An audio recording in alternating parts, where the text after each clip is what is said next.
Hello guys, ito yung mga seedling ng pechay. Maliliit pa sila.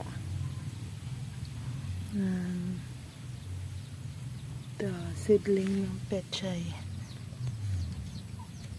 Hari na sila, i-transfer na. Yan.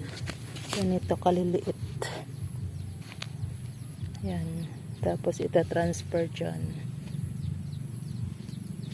Yan na sila sa plat. Mga ilang libo to? Nasa 500 lang. 500. Ayan, ganito na siya.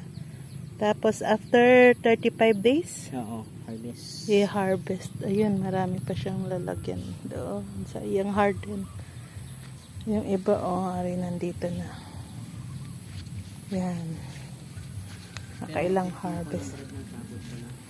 Ito yung mga malalaki, Pag lumaki siya, ganyan siya. Yan, mga natira. Panggulay-gulay. Ganito dapat yung soil mo. Maitim. Ito ba inulingan?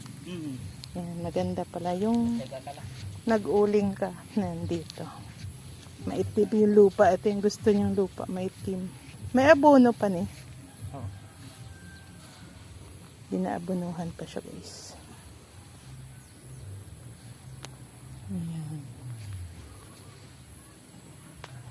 Kailangan matyaga ka lang.